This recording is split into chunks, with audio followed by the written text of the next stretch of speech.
पहले इस हकीकत नूं दिलों कबूल करिए कि 29 सितंबर दी अवामी एक्शन दी जिहड़ी कोशिश सी ओनू अवाम ने ठुकरा के रख दिता। अवाम ने आख्या कि वो ऐसी साजिश का हिस्सा नहीं बनणगे जो तकसीम ते इंतशार पैदा करदी। वो जानदी है कि पाकिस्तान जिहड़ा है वो अल्लाह दे नां ते हासिल कीता गया। जनाब कश्मीर दी सूरत हाल कोई नवी कहानी नहीं है कि इत्थे तारीख कुर्बानी इस्तकामत नाल भरी पई है, मगर हुण एक नया मंजरनामा सामने आया। एक अवामी कमेटी जिहड़ी हर जगह ते तनाज़ा ते सवालात खड़ी करती फिरती है। सवाल यह है कि ए आखिर कमेटी चलांदा कौन पिया है कि भारत जिहड़ा ना वो अपनी एजेंसियां दे जरिए कश्मीरी अवाम नूं मुंतशिर करना चाहता है, उन्हां दे विच जिहड़ा ना वो इंतशार पैदा करना चाहता है और इहदियां एजेंसियां इहदे विच मुलव्वस ने। ਤੁਹਾਨੂੰ याद होएगा कि कुछ महीने पहले ਜਦੋਂ कश्मीरी आवाम ने बिजली मुफ्त करन दा मुतालबा कीता ते ਉਹਦੇ ਵਿੱਚ आम लोकां दा हकीकी दर्द भी शामिल ਸੀ। लेकिन हुण बहुत कुछ अनासर इस मौजू ਨੂੰ ਲੈ ਕੇ नए मुतालबात ते नए तनाज़ात खड़े करते। इस तरह के वक्त दे सानू ये सवाल पूछना होएगा कि आखिर इस चीज़ का फायदा चुक कौन रहा, कौन है इहदे पिछे जिहदे मफादात जुड़े ने। जनाब कश्मीर जन्नत है, ये सिर्फ एक नारा नहीं है बल्कि एक हकीकत है जो इस खिते की फितरी खूबसूरती, तारीखी अहमियत ते अवामी वाबस्तगी नाल जुड़ी है। बिस्मिल्लाहिर्रहमानिर्रहीम, अस्सलाम वालेकुम नाज़रीन, तुसीं देख रहे हो 360 डिजिटल पंजाबी और मैं तुहाडी मेज़बान शुमाइला नियाज़। और मैं उम्मीद करदी हां कि तुहाडा वीकेंड जिहड़ा ना वो चंगा गुजरिया होएगा। बाकी खबरों तो चंगियां नहीं हैगियां वो मैच की वजह तो, ठीक है। कल आप अनफॉर्चुनेटली हार गए हैं तो इत्थे इंडिया की बेइज्जती तो करते ही रहीदा है, लेकिन व्लॉग के स्टार्ट दे विच मैं इंडिया नूं मुबारकबाद भी देवांगी। मैं पहले ही कहनी हुन्नी है कि साडा एक लव हेट रिलेशनशिप है, प्यार मुहब्बत वाला साडा एक प्यार मुहब्बत वाला भी तो नफरत वाला भी जिहड़ा ना साडा ताल्लुक हैगा। बहरहाल लेकिन जो भी है मुबारकबाद मैं देना चाहांगी इंडियन नेशन नूं भी और इंडियन टीम नूं भी। बहुत बहुत मुबारक होवे तुहानूं, तुसीं एशिया कप जित गए हैं। हुण जनाब शुरू करते हैं अज दा व्लॉग। आज सब तो पहले इस हकीकत नूं दिलों कबूल करिए कि 29 सितंबर दी अवामी एक्शन दी जिहड़ी कोशिश सी ओनू अवाम ने ठुकरा के रख दिता। और ये महज एक वाकया नहीं है बल्कि एक वाज़े पैगाम है।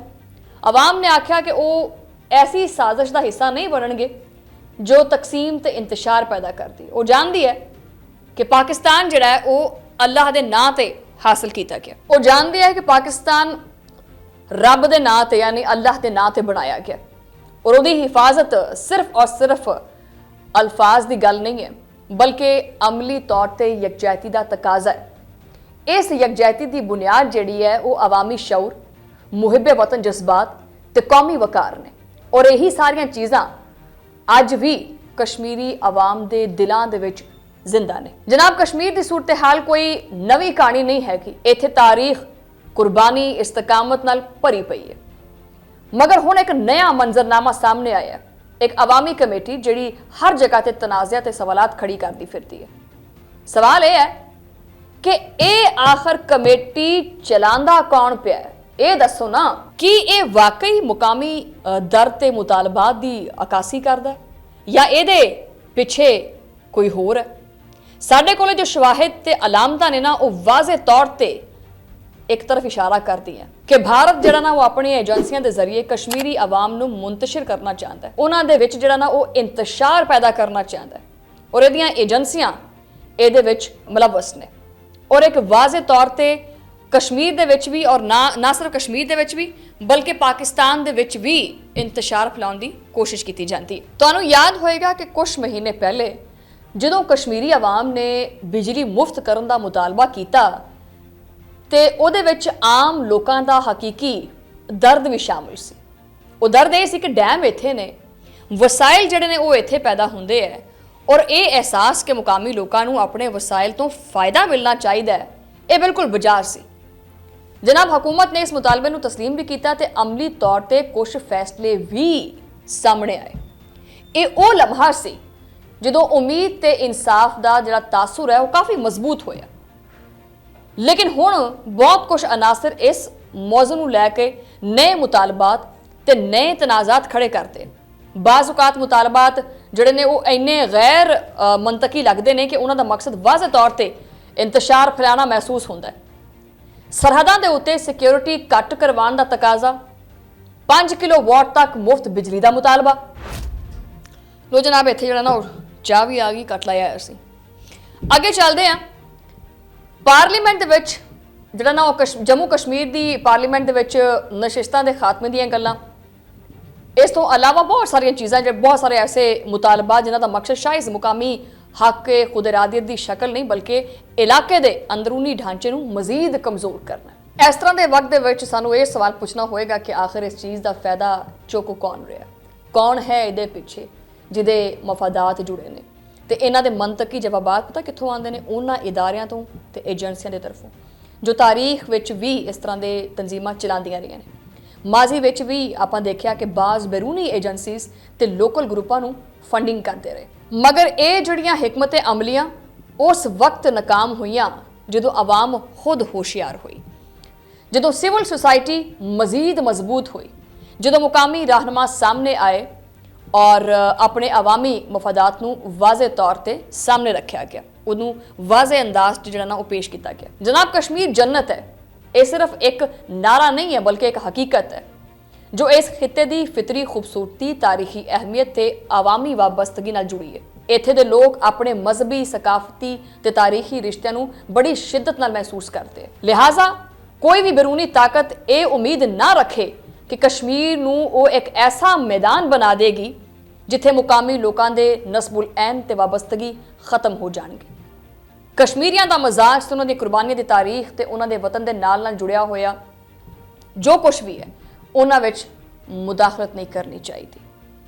सानू इस गल का एतराफ़ करना चाहिए कि हर एहतजाज या मुतालबा अवामी सतह पर जायज़ नहीं हुंदा।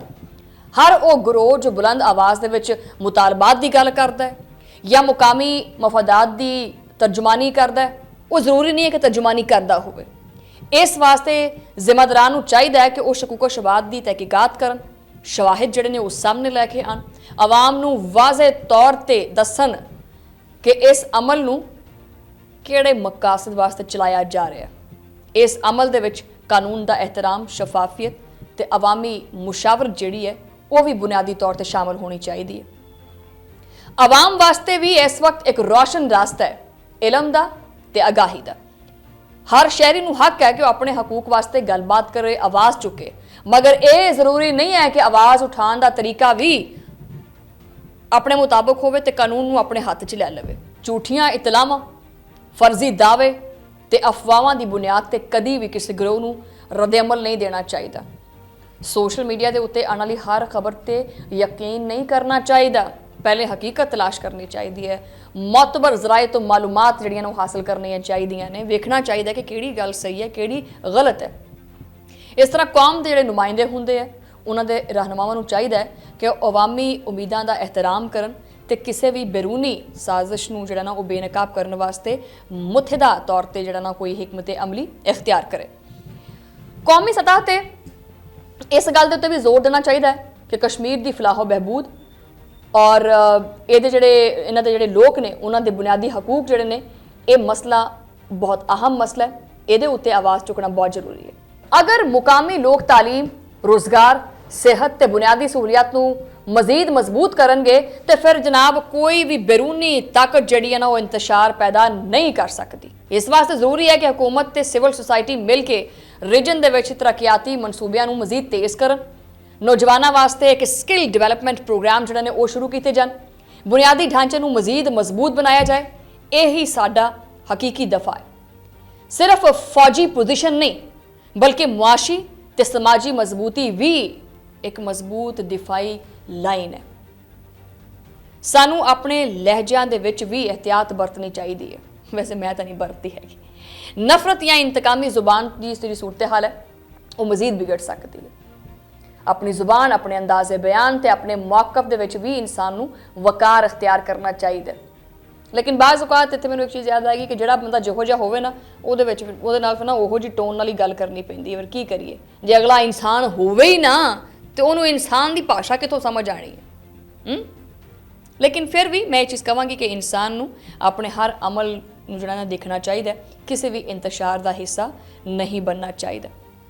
मैं आखिर में भी ये चीज़ कहना चाहांगी कि हर साजिश का मुकाबला आपां उदों ही कर सकते हैं जदों आपां मुतहद होवांगे। ਜਦੋਂ ਆਪਾਂ ਹਕਾਇਕ ਤੇ ਮਬਨੀ ਚੀਜ਼ਾਂ ਦੇ ਉੱਤੇ ਆਵਾਜ਼ ਚੁੱਕਾਂਗੇ, ਜਦੋਂ ਆਪਾਂ ਆਪਣੇ ਇਲਾਕੇ ਦੀ ਤਰੱਕੀ ਵਾਸਤੇ ਅਮਲੀ ਇਕਦਾਮਾਤ ਕਰਾਂਗੇ।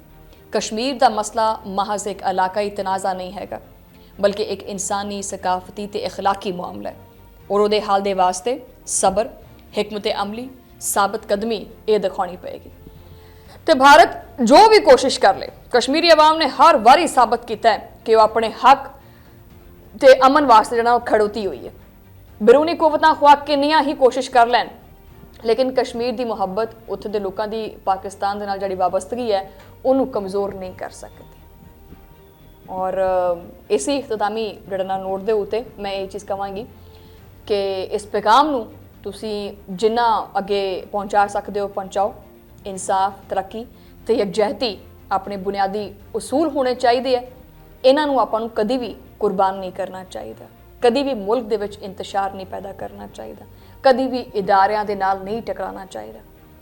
ਤੁਸੀਂ ਦਿਓ ਹੁਣ ਮੈਨੂੰ ਇੱਥੋਂ ਇਜਾਜ਼ਤ, ਤੁਹਾਡਾ ਮੁਲਾਕਾਤ ਹੋਏਗੀ ਅਗਲੇ ਵਲੌਗ ਦੇ ਵਿੱਚ। ਉਦੋਂ ਲਈ ਅੱਲਾ ਨੇ ਕੇ ਪਾਨ।